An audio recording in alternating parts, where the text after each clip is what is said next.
सुंदर नगर में हरिलाल नाम का एक व्यापारी रहता था। उस व्यापारी ने एक हाथी पाल रखा था। विधाता के निश्चित समयानुसार एक दिन उस हाथी की मृत्यु हो गई। यमराज के दूत उस हाथी की आत्मा को यमलोक लेकर गए। बताओ चित्रगुप्त, इस हाथी के कर्मों का लेखा जोखा क्या निकलता है? प्रभु, इस हाथी ने अपने जीवन में कभी भी गलत काम नहीं किया है। इसके कर्म काफी अच्छे रहे हैं। अच्छा, ये तो बहुत अच्छी बात है। हम तुम पर प्रसन्न हैं गजराज, क्योंकि तुमने अपने जीवन में हमेशा सत्कर्म ही किए हैं। इसीलिए मांगो, तुम क्या इच्छा रखते हो? मैं तुम्हें वापस पृथ्वी लोक पर भेजना चाहता हूँ। यमराज जी, यदि आप मेरे ऊपर प्रसन्न हैं और मेरा दूसरा जन्म होना है तो मुझे किसी भी जीव योनि में जन्म दे दीजिए, पर मेरे ऊपर किसी भी मनुष्य का अधिकार न रहे। मैं मनुष्य के बंधन में न रहूं, क्योंकि मनुष्य के साथ रहना सबसे कठिन कार्य होता है।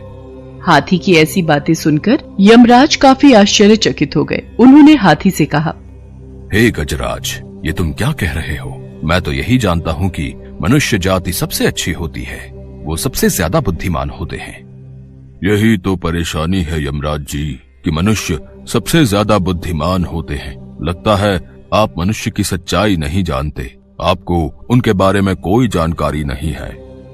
मुझे कैसी जानकारी नहीं है? तुम खुद देखो, यहाँ पर कितने मनुष्य खड़े हैं। उन्हें अपने कर्मों के अनुसार जो मिले उसे बिना किसी परेशानी के स्वीकार कर लेते हैं। महाराज, मतलब आपका अभी तक किसी जीवित इंसान से पाला नहीं पड़ा है। ये तो मृत लोग हैं, ये तो सिर्फ मनुष्य की आत्माएं हैं। यदि आप किसी जीवित मनुष्य से मिलेंगे तभी आपको सच्चाई पता चलेगी। हाथी की बातों को सुनकर यमराज काफी हैरान हो गए और बोले, ठीक है, तुम्हारी बात जानने के लिए मैं तुम्हारे मालिक को जीवित ही यहाँ बुलाता हूँ। यदि तुम्हारी बात सत्य निकली तो तुम जैसा कहोगे हम वैसा ही करेंगे, और यदि तुम्हारी बात झूठी निकली तो जैसा हम कहेंगे तुम्हें वैसा ही करना होगा। तुम्हें अपने उसी मालिक के पास जाकर रहना होगा जहाँ तुम पहले थे। हाथी ने यमराज की शर्त मंजूर कर ली। यमराज को हाथी की बातें बहुत दिलचस्प लगी, इसलिए वो जीवित व्यक्ति से मिलने के लिए उत्सुक हो गए। उन्होंने अपने यमदूतों को आदेश दिया, जाओ और जाकर इसके मालिक हरिलाल को यमलोक लेकर आओ। यमराज की आज्ञा को मानकर 4 दूत उस हाथी के मालिक को लेने के लिए पृथ्वी लोक पर चले गए। लेकिन उनके सामने सबसे बड़ी परेशानी ये थी कि वो जीवित व्यक्ति को यमलोक कैसे लेकर जाएं। इसलिए यमदूत उसके सोने का इंतजार करने लगे। जब हरिलाल सो गया तो चारों दूतों ने उसे पलंग सहित उठा लिया और यमलोक की तरफ बढ़ने लगे। बीच में ही हरिलाल की नींद खुल गई। उसने देखा कि मैं तो आकाश में हूँ, और नीचे देखा तो जमीन ही गायब थी। तब हरिलाल ने यमदूतों से पूछा, तुम कौन हो और मुझे कहाँ लेकर जा रहे हो भाई? हम यमदूत हैं और तुम्हें यमलोक यमराज के पास ले जा रहे हैं। यमलोक तो लोग मृत्यु के बाद जाते हैं, लेकिन मैं तो जिंदा हूँ। आज वहाँ पर जीवित व्यक्ति की ही जरूरत है, इसीलिए हम तुम्हें यमलोक लेकर चल रहे हैं। एक हाथी का कहना है कि तुम उसके मालिक हो, इसलिए यमराज जी ने तुम्हें यमलोक बुलाया है। अब वो खुद मर गया तो उसने मुझे भी ऊपर बुला लिया। परेशान हरिलाल ने तरकीब लगाने की सोची ताकि उसका जीवन सुरक्षित रहे। हरिलाल बचने का उपाय सोचता रहा। तभी उसकी नजर अपने पलंग के ऊपर रखे कागज और कलम पर गई। उसने कागज और कलम उठाया और उस पर कुछ लिखा। थोड़ी देर में वो यमलोक पहुंच गया। हरिलाल को देखकर यमराज जी जोर जोर से हंसने लगे। ये देखो, तुम्हारा मालिक आ गया।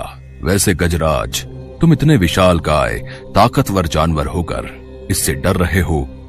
थोड़ा सब्र कीजिए महाराज, आपको सब पता चल जाएगा। यमराज जी हरिलाल को अपने पास बुलाते हैं तो हरिलाल कहता है, यमराज जी, क्या आपको पता है मैं कौन हूँ? मैं तो सिर्फ इतना जानता हूँ कि तुम इस हाथी के मालिक हो। इसके अलावा मैं तुम्हारे बारे में कुछ नहीं जानता। अब तुम ही बता दो कि तुम कौन हो। ये लीजिए, आप ये पढ़कर ही जान लीजिए कि मैं कौन हूँ। हरिलाल यमराज जी को वो कागज देता है जिस पर उसने आते हुए कुछ लिखा था। यमराज जी कागज को पढ़कर हैरान रह जाते हैं और अपने सिंहासन से नीचे उतर जाते हैं और अपनी जगह हरिलाल को सिंहासन पर बैठा देते हैं। यमराज जी, आज से यमलोक पर से आपका शासन समाप्त हुआ। मैं यहाँ का राजा हूँ। मैं जैसा कहूँगा हर किसी को वैसा ही करना होगा। अब देखिए यमराज जी, आगे आगे क्या होता है। अब से स्वर्ग और नरक का झंझट खत्म। सभी मरने के बाद स्वर्ग जाएंगे। यमराज जी कुछ नहीं बोल पाए और देखते ही देखते नरक के सारे मृत लोग स्वर्ग में आ गए और नरक का द्वार बंद कर दिया गया। जिस किसी की भी मृत्यु होती तो वो सीधा स्वर्ग लोक को आता, भले ही वो कितना भी पापी क्यों न हो। लेकिन हरिलाल को मन ही मन चिंता भी सता रही थी कि किसी दिन उसकी सच्चाई यमराज को पता चल गई तो वो उसे मृत्यु के घाट उतार देंगे। हरिलाल ने सभी लोगों की सजा माफ कर दी। हरिलाल के चेहरे पर चिंता देखकर हाथी उससे बोला, मालिक, पृथ्वी लोक पर तो आप मेरे मालिक थे, पर अब तो मैं मर चुका हूँ। बताइए तो ये क्या माजरा है? आप यमलोक के राजा कैसे बन गए? ये राज की बात है। मालिक, मुझे भी इंसान बना देना, नीचे जाकर आपका नौकर बनकर रहूंगा, लेकिन ये राज मुझे बता दो, मैं किसी को नहीं बताऊंगा। मुझे बताने से आपका मन थोड़ा हल्का हो जाएगा। अच्छा ठीक है, मैं तुझे बताता हूँ। यमदूत जब मुझे लेकर आ रहे थे तो संयोग से मेरे पास एक कागज और कलम थी। मैंने उस पर लिख दिया, यमराज जी, धरती पर से जो मनुष्य आपके पास आ रहा है उसे अपना सिंहासन दे देना। अब से यही मनुष्य यमलोक का राजा होगा। मैंने युक्ति लगाई और वो सब लिखकर उसके नीचे भगवान विष्णु के हस्ताक्षर कर दिए। हरिलाल की बातें सुनकर हाथी सचमुच उसकी बुद्धिमानी से हैरान रह गया। धीरे धीरे कुछ दिन बीत गए। नरक के द्वार बंद थे और स्वर्ग लोक में लोग बढ़ते ही जा रहे थे। ये बात पूरे देवलोक में फैल गई। सब देवता यही सोचने लगे कि अब नरक का अस्तित्व खत्म हो चुका है। सब लोगों ने भगवान विष्णु को ये बात बताई। भगवान विष्णु इस बात से हैरान थे कि आखिर यमलोक में कौन आ गया है जिस कारण ये सब हो रहा है। भगवान विष्णु यमलोक पहुंच गए और देखा कि यमलोक के द्वार पर यमराज बैठे हुए थे। ये देखकर भगवान विष्णु ने यमराज से कहा, यमराज जी, यदि आप बाहर बैठे हुए हैं तो यमलोक के सिंहासन पर कौन है? यमलोक को कौन चला रहा है? हे नारायण, ये आप क्या कह रहे हैं? आपने ही तो इंसान को मेरे स्थान पर नियुक्त किया था और आप ही इस तरह से अनजान बन रहे हैं। उस इंसान ने मुझे जो कागज दिया था उसमें साफ साफ लिखा था कि मैं उसे अपना सिंहासन दे दूं और उस पर आपके हस्ताक्षर भी थे। अगर आपको यकीन ना हो तो ये देखिए, मैंने इंसान को यमलोक में नियुक्त किया है। मैंने तो ऐसा कभी नहीं किया। कौन है वो? भगवान विष्णु थोड़ी देर सोचने के बाद कहते हैं, यमराज जी, कहीं आपने किसी जीवित व्यक्ति को तो यमलोक में नहीं बुला लिया? सही कह रहे हैं प्रभु, मैंने जीवित इंसान को ही यमलोक में बुलाया है। यमराज जी ने शुरू से लेकर अब तक की सारी बात भगवान विष्णु को बताई। यमराज जी की बातों को सुनने के बाद भगवान विष्णु को हंसी आ गई और वो मुस्कुराने लगे। यमराज जी, आप अभी भी नहीं समझ पाए। उस मनुष्य ने आपको झूठा पत्र दिया था। उस पर मेरे नहीं बल्कि उसके खुद के हस्ताक्षर थे जो उसने मेरे नाम से किए थे। अगर वो ऐसा ना करता तो आप उसे विद्वान नहीं समझते और आपको उसकी होशियारी का अंदाजा कैसे लगता? भगवान विष्णु की बात को सुनकर यमराज जी ने दोनों हाथों से अपने सिर को पकड़ लिया। अब उन्हें सारा माजरा समझ में आ चुका। इसके पश्चात भगवान विष्णु यमराज जी के साथ यमलोक पहुंचते हैं। उन्हें सामने देखकर हरिलाल अपने सिंहासन से उठ खड़ा होता है। हे प्रभु, मुझे तो आपका ही इंतजार था। मैं कब से यही सोच रहा था कि कब आपके दर्शन होंगे और मुझे इस कार्य से मुक्ति मिलेगी।